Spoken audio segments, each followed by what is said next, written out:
All right. Oh, I've got to record this too. Hello, everybody. While I get things set up here, you have Tara Bachland here.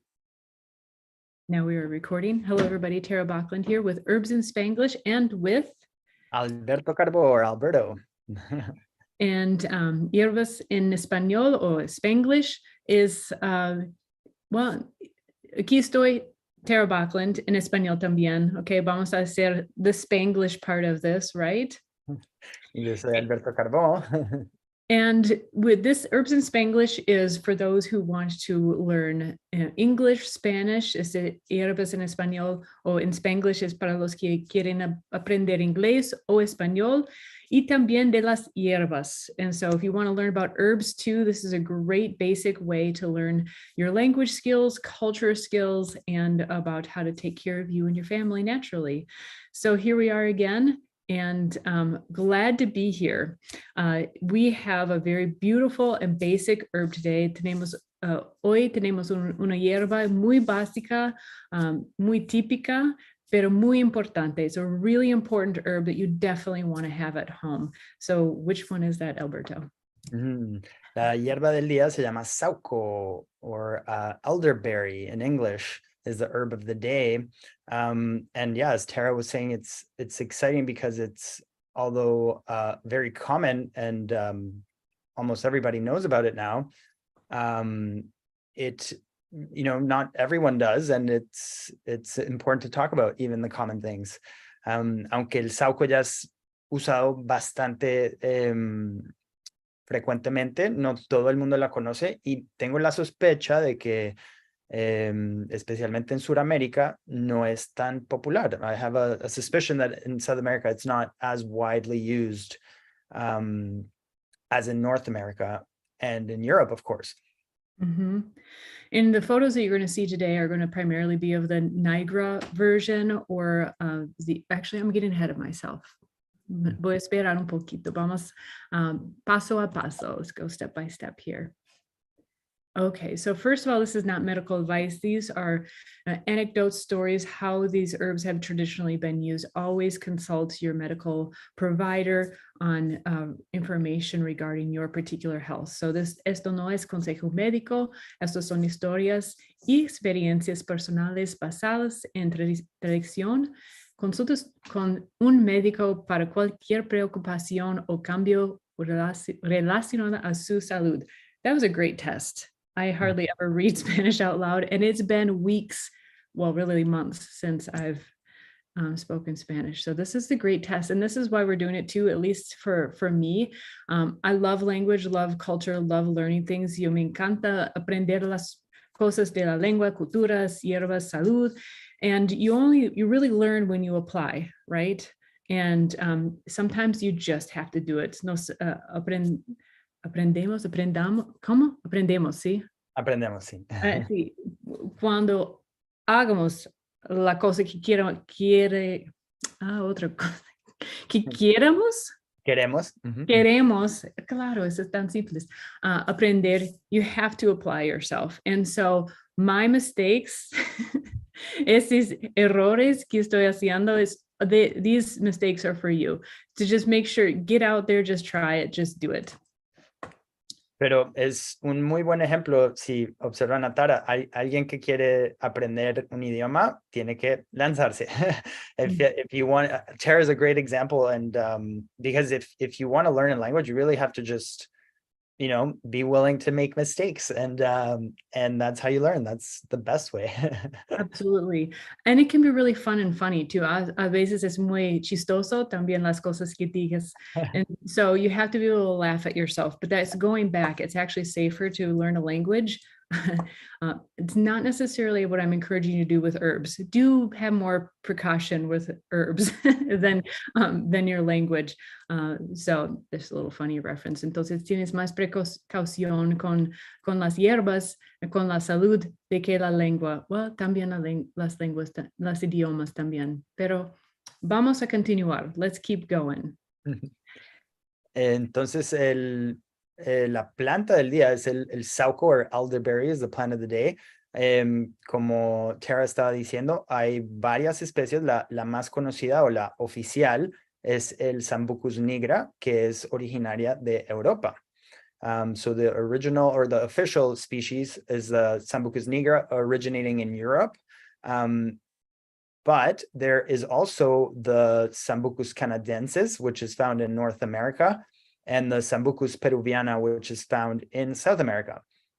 Entonces, aunque la original, la oficial se encuentra en Europa, el Sambucus canadensis es más de Norteamérica, mientras que el Sambucus peruviana se encuentra en Sudamérica. Sorry. No, go ahead. Real quick question. So I didn't know that there's a peruviana variety. No sabía que hay peruviana, Sambucus peruviana.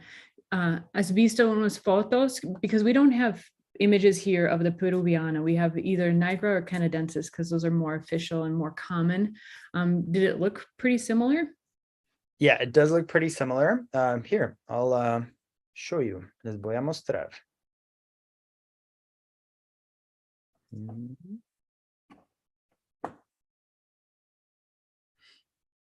Entonces, esta es la peruviana.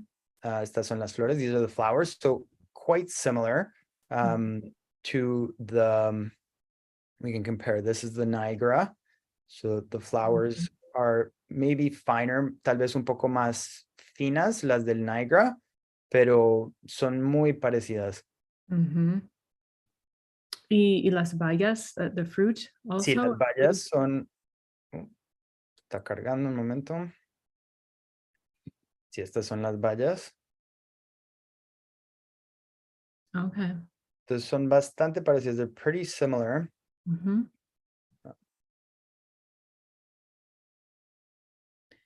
And of course, this is not an identification course, make sure that you're identifying properly, but this is to give you an idea. Entonces, esto no es un curso de identificar las plantas, pero es para tener una idea de lo que estás buscando.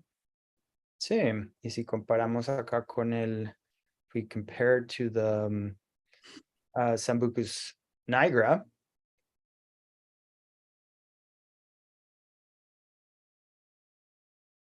and this resource, the naturalist.org, it also has a Spanish version, is correct? This is the one that also has a Spanish version? Yes. Oh, yeah, I see it. Great resource. So este recurso que has mencionado varias veces, la naturalista.org. Sí, esos van a estar en la descripción del podcast. Bueno, si quieres podemos volver al slideshow. O de pronto mostrar dónde crece. Yeah, so while we're here, we'll see where these grow. So yeah, this is a great resource for seeing where they grow, because it has a map, and el mapa nos muestra dónde crecen, y es muy interesante ver dónde crece el Sambucus nigra y dónde crece la peruviana. Entonces podemos ver, we can see some red spaces over here where it grows, mostly in the mountain ranges of South America. Again, this is the Sambucus nigra, or the originally European species. And if you go up through Central America, you have some, but then if we zoom out, si nos alejamos, podemos ver que en Norteamérica crece bastante y fue importada, or it was brought to North America, but naturalized quite well. And then Europe is just full of it. Mientras que si vamos al Sambucus peruviana, and it looks like it grows quite well around you as well, the nigra. It does here in Minnesota. Yeah, it grows well here. So crece también en mi estado, Minnesota, y también donde vive Alberto en Canadá. Sí, en Ontario. Entonces, esta es la peruviana, y si podemos ver, we can see that the Peruvian one, again, mountain ranges, it's not it's not like it grows everywhere. Mm-hmm. But if we zoom out, there's a bit, hay un poco en Mexico, Mm-hmm. but none in North America. Un poquito en África. Un poquito en África. Yep. A little bit. Maybe someone brought a plant. How it goes. Alguien llevó una planta. Una semillita. That's all it takes. Yeah. Well, great. So parece que muy similares. Looks like they look really similar. Yeah, they look really similar. So we'll be focusing on the nigra or the canadensis.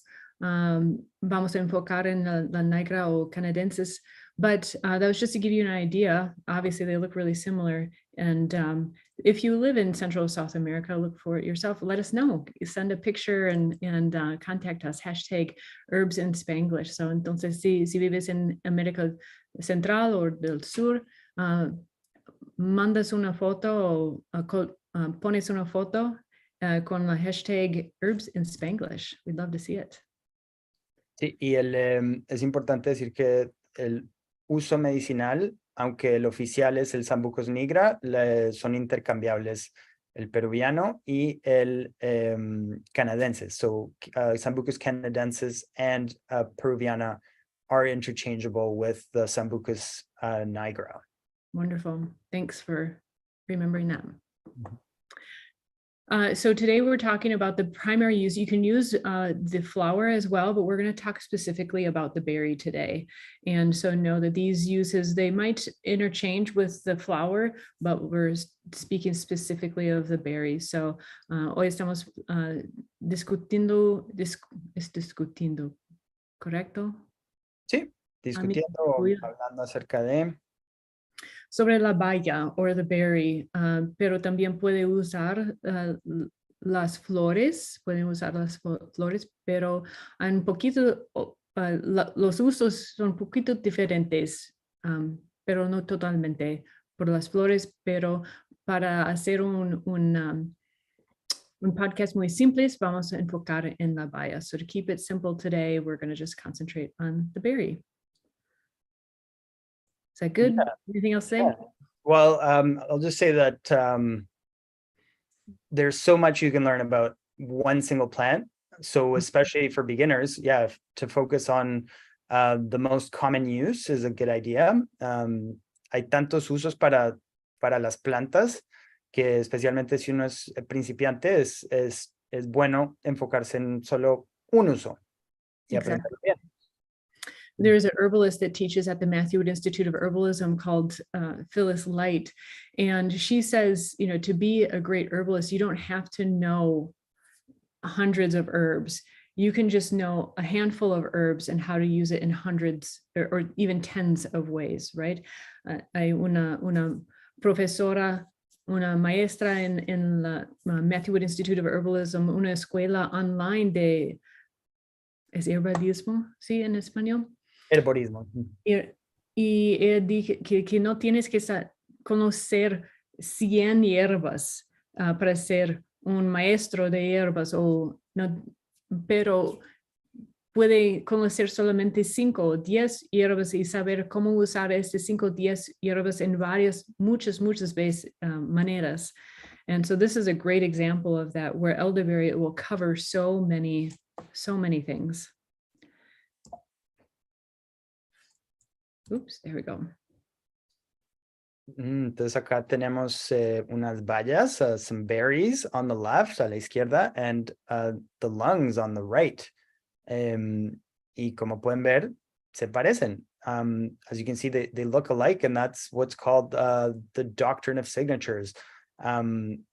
Eso se llama la doctrina de asignaturas, que es una forma antigua de observar las plantas y relacionarlas a nosotros mismos o a partes del cuerpo o a enfermedades que pueden suceder. And so the doctrine of signatures is an ancient way of seeing how plants mimic either parts of the body or ailments, or how they can be helpful.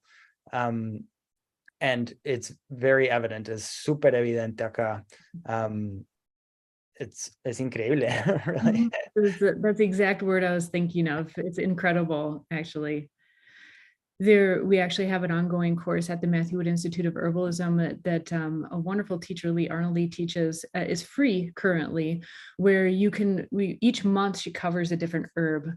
Ahí en esta escuela online que yo dije antes, Matthew Wood Institute of Herbalism, hay una maestra que enseña una clase cada mes y cada mes una hierba y ella enseña la doctrina de asignaturas para cada hierba cada mes. Entonces búscalo allá en Matthew Wood Institute of Herbalism and check it out there. It's really super fascinating how each herb has its own signature, and it makes me wonder, it's like the chicken or the egg kind of thing. Do they have that in Spanish, chicken or egg? I think I asked that before. Which first? Sí, no tanto, pero creo que se entendería. Yeah, it would be understood. Como que vino primero, la gallina o el huevo. Yep, we say that all the time in English. I think those are really fascinating, the cross-cultural differences, if that phrase exists. So yeah, the chicken or the egg. Did the doctrine of signatures exist first and the plants formulated themselves to kind of match our bodies, or is it the other way around? I don't think we can even really surmise. Y bueno, como la doctrina de asignatura sugiere, or as the doctrine of signatures suggests, the berries are very good for the lungs. Son muy útiles para la salud de los pulmones. And that's what we'll be concentrating on today, is how to use the berries medicinally. Nos concentraremos hoy en cómo aprender a usar las bayas medicinalmente. So yeah, it strengthens the immune system, fortalece el sistema inmunológico. Oh, here's my test again. I get to read in Spanish. All right, strengthen the respiratory system, fortaleza el sistema respiratorio. It's nutritive, so it's nutritivo. So it has nutrition in it as a food, can be used as a food as well, although there's some precautions later. It's antiviral and antibacterial, so it's antiviral and antibacterial. Did I get the accent right? Yeah. Great. Sí. Entonces, ¿cómo usar? Se puede para cocinar, or cooking is a great, so muffins are a great way to go. En español, los muffins, para los que no saben, son como una torta chiquita, como un pan dulce, muy norteamericano. Y se pueden hacer con toda clase de cosas, pero se pueden usar para cocinar en galletas, en queques o ponqués, tortas o mermeladas. Did you say queques? Yeah. What are queques? Queque is how they say cake in Peru. Oh, okay. Well, that makes sense, but I always have to check because there's always those false cognates that you think you're saying it right. Or what was the other one? You said cupcakes are becoming more popular in Central and South America? Yeah, cupcakes are becoming more popular, but they're just called cupcake. Yes. So the false cognates, they can is a word. So una cosa de las idiomas. False cognate, no sé en español, pero es como decir, hay una palabra que es escrito lo mismo en las dos idiomas, en las dos lenguas, pero si pronuncia, el significado puede ser diferente. So in this case, cupcakes is pronounced similarly and it has the same meaning. The false cognate is when it's spelled the same or sounds the same and it's different. So there's really funny ones in other languages, like we're going on a tangent here for a moment, but in German, rock means not rock, but skirt. That's fun, right? Ajá. Entonces, false cognates son palabras que si parecen similares o son exactamente los mismos, escrito o el sonido, pero el significado es diferente. But in this case, cupcakes is cupcake. And so they're fun little learning language things. Muffins are wonderful. If you've Ujú. never had them, look up a recipe. Alberto is a chef, and maybe he'll make us create a recipe for blueberry muffin, or not blueberry, elderberry muffins. Yeah, that would be great. Yeah, there are muffins. You can make so many types, tantos tipos diferentes de muffin. Pero sí, es como un pan dulce o un ponqué dulce chiquito. Y después, para usos medicinales, el jarabe, or for medicinal purposes, the syrup is really useful, and a great way to consume it because it keeps well, and it tastes delicious. And it helps with respiratory infections such as colds, flus, and yeah, entonces el jarabe se usa para gripa, fiebre, malestar respiratorio, y es, o sea, es una preparación que se puede guardar, no se daña rápidamente y sabe muy rico. So you can use it for like cold, flus, just kind of generally feeling under the weather.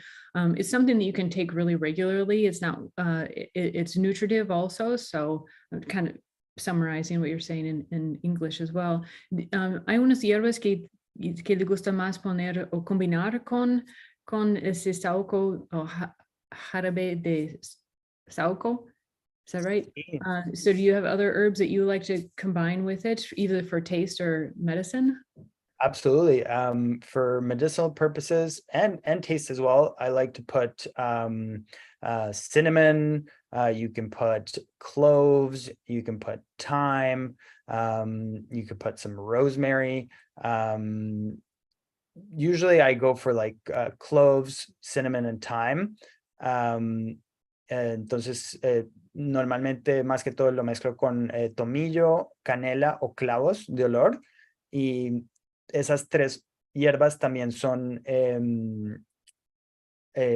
antivirales, antimicrobiales, y ayudan a expectorar o a sacar flema o a inducir una tos para sacar el virus que está que te está atacando. And so, yeah, so all three of those herbs are respiratory, have respiratory uses and can help expectorate and help to create a cough reflex that helps to expel the virus or whatever you're trying to fight in that moment. A mí me gusta también poner el jengibre. I also like ginger, and it does a lot of those same things, especially with the warming and expectorant qualities. También muchas personas ponen miel. A lot of people put in honey, which is a great sweetener. And it's also medicinal. And herbs are really great at adapting to the conditions that you're experiencing. So an interesting thing about elderberry is that it's also a relaxant a relaxing expectorant. So if you have a cough where you're having coughing fits and you can't stop coughing to the point where you're, it's very uncomfortable. Sometimes even people throw up when they cough so much. It helps to relax the chest, relax the lungs, so that you'll still cough, but it's not out of control. Entonces las bayas del saúco son un expectorante relajante. Entonces también sirven si alguien tiene una tos muy fuerte que no pueden parar de toser, ayuda a relajar el pecho, relajar los pulmones para que la tos no sea tan invasiva, tan presente. And that's especially helpful for older people and kids. I mean, for everybody, but especially los idosos, ¿sí? Los mayores y los jóvenes o las crianzas también, porque es más, it's tougher on them if they have a strong cough. Es más duro en sus cuerpos para los mayores y las crianzas. Sí, y además sabe rico. Entonces, para los niños es buenísimo porque hay veces los niños no quieren tomar jarabes o algo que no sepa rico. Entonces, yeah, it tastes great. So kids love it. My kids love it. I've many of my friends' kids love it. Yeah, it really tastes. My kids are always saying like, "Oh, can I have more?" So that's a pro for sure. That it helps. If they accept the medicine, then that helps. It makes things easier. Totally. So you can make it into tinctures, pueden hacer una tintura por la medicina y también jugo o infusión or a juice or a tea. There are many ways that you can make it and take it. Depends on it if you want it preserved. Maybe it's easier to travel with a tincture. Depende on varias maneras que puedes preparar el saúco y ayuda. También depende si quiere llevar, por ejemplo, es más fácil llevar una tintura si estás viajando, o an infusion, for example, is really quick to make. So there's a lot of flexibility in how you can use the herb. Y se puede usar fresca o seca. Entonces, si no la puedes encontrar fresca, búscala ya seca y se puede hacer una tintura o la infusión, pero si la encuentras fresca, aún mejor. So, yeah. Sorry, go ahead. I was just going to translate for you. We were just talking earlier. Sometimes you forget if you said it in Spanish or English. So what Alberto said is you can use it fresh or dried, which is really great, whether it's in season or not, or maybe you dried it a lot. So far, most of the preparations I've made have been from the dried, because it's just by the time I think of making it, it's already out of season. And so that's really, really helpful that way as well. And the birds definitely get there first. Oh, yeah. Yeah, but los pájaros les encantan las bayas. For sure. Yeah, you got to beat them to it. Entonces, Sorry, go ahead. ¿cómo encontrar la baya? Digo, el saúco. Se puede encontrar en la naturaleza. Claro que hay que saber identificar la planta correctamente. Entonces, si no sabes, encuentra a alguien que conoce en tu región, o tal vez con un libro específicamente para identificación de plantas, también en las cooperativas o mercados, y en línea. Yeah, so it's pretty easy relatively easy to find, at least in North America. It's become very common. You can find it out in nature. It grows pretty readily in a lot of regions, especially woodland type regions. Of course, make sure that you identify it properly, whether it's with an herbalist on an herb walk, with a book.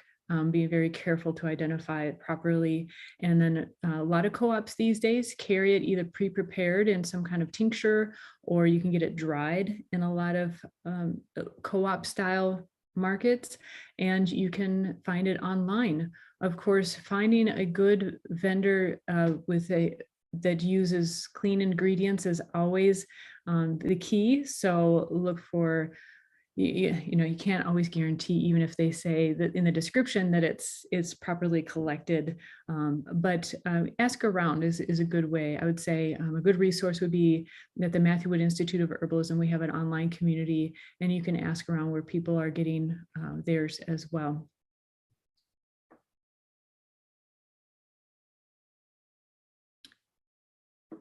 Como siempre, hay que tener cuidado. El uso general es muy común y es sano y salvo, pero en exceso de las bayas pueden causar diarrea. Entonces, si lo echas en unas galletas o en un ponqué o torta, o cocinas con ellas, no sería problema. Yo creo que sería problema si se consume en exceso. Y hay plantas con bayas blancas que son venenosas, entonces aléjense de esas.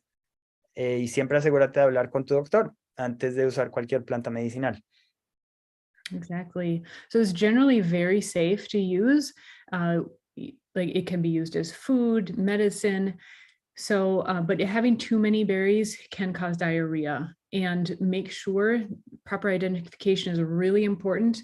Do not use the white berries. They look really similar. There's a plant that looks really similar with white berries. Do not use that. That is poisonous.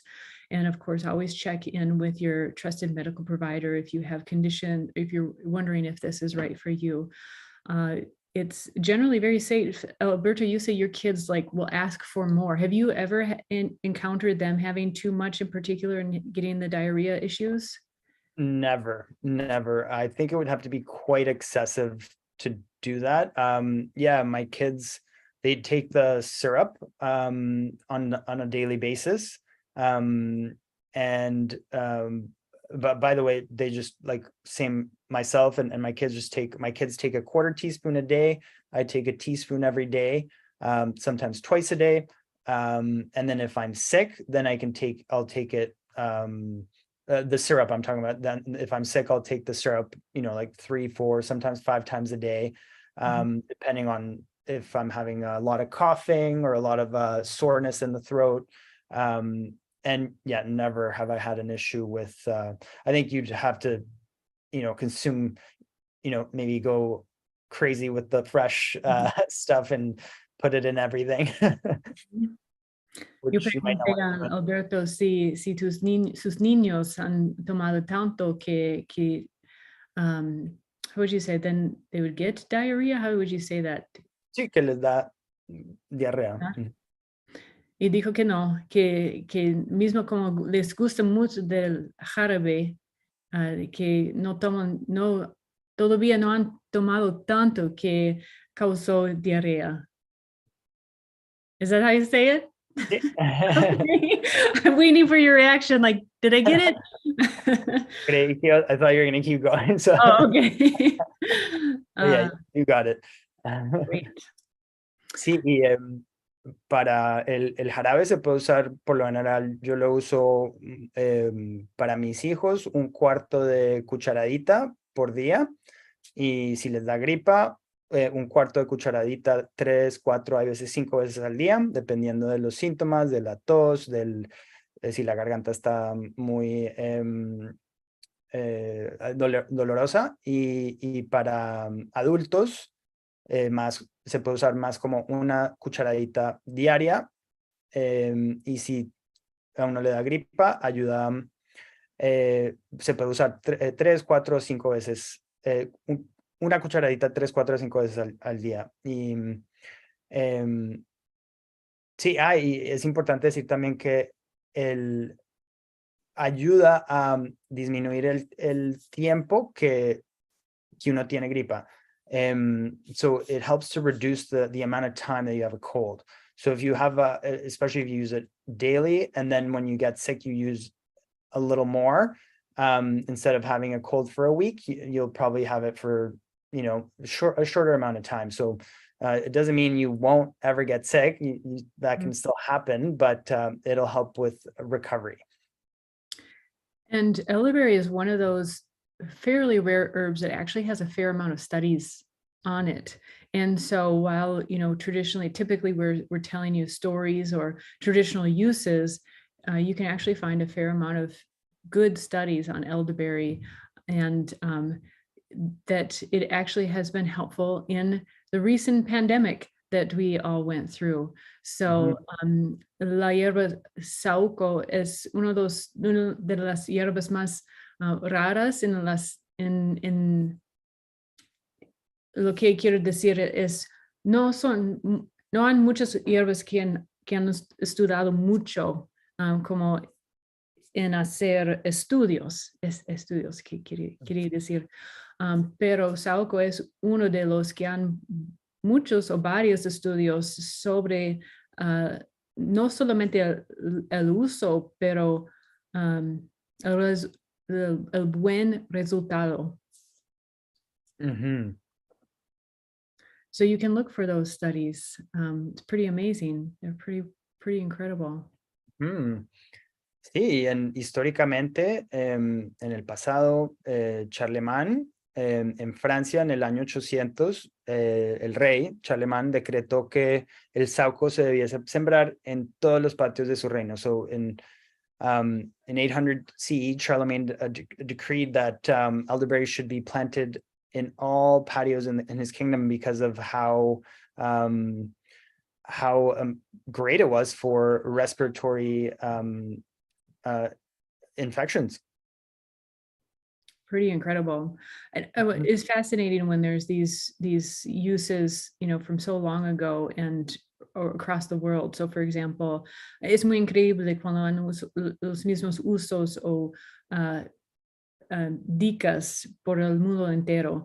Por ejemplo, en Celtic, Germanic, Icelandic, how would you say those in alemán? Célticos, germánicos y islándicos. Las culturas. Gracias. El Saúco es consideraba como un portal al mundo de los espíritus. So elder was considered to be a portal to the underworld. So how incredible that those various cultures thought the same thing. Ujú. Y una cosa que me acabo de acordar es que el nombre es sambuca, viene del griego, y en el griego sambuca significaba varios instrumentos, incluyendo las arpas y las flautas. So in Greek, sambuca means it meant several different instruments, including harps and flutes. Y el dios griego, Pan, Pan, era el dios del poder y la naturaleza, y tocaba una flauta hecha de madera de saúco. And so the Greek god Pan, who was the god of power and nature, would play a flute, and it was made of elderberry wood. I wonder if Kokopelli is another similar type character. I wonder if his flute was made of similar materials, or we have kind of these cross-cultural references of the flute being used to bring forth, a spirit, or maybe to charm a snake. No sé, pero mi interesa que hay unas conexiones con otros, no creo que es un dios, pero hay un carácter que se llama Kokopelli, que también hay una flauta y han historias similares. Me interesa que son más similares en el fondo de que como en the superficie. Mm-hmm. I wonder if they're more similar, from the surface to deeper down. Yeah, it's interesting. And even some say that Jesus was crucified on a cross made of elder wood. So that's interesting. Algunos dicen que Jesús fue crucificado y la cruz era hecha de madera de saúco. So many things, and especially at the Matthew Wood Institute of Herbalism, and you go into great depths about these things. And it's so, as you can see, it's so easy to start going that way. Como están cuando puedes ver, es muy simple iniciar, ir en esa dirección de más detalles, de preguntas. Y in Matthew Wood Institute of Herbalism, we go a lot further as well with teachers who are very well knowledgeable about these things. Y bueno, creo que eso es todo por hoy. Gracias por venir, gracias por estar acá. Y si quieres aprender más, claro, ve y habla con un herborista en tu región, pero si encuentras saúco creciendo en tu región, déjanos un comentario o una foto y nos encantaría ver qué encuentran. Exactly. Thank you so much, everybody. Thanks, Alberto, for sharing with us your experiences. You're helping me with the Spanish part of this and feel comfortable with it. And like Alberto said too, find an herbalist in your area. We'll have some links in the description below, also some resources mentioned or that may be additionally helpful. And you can learn more, feel better naturally with herbs. And we'll be back with some more herbs and Spanglish. Take care, everybody. Bye-bye. Adios.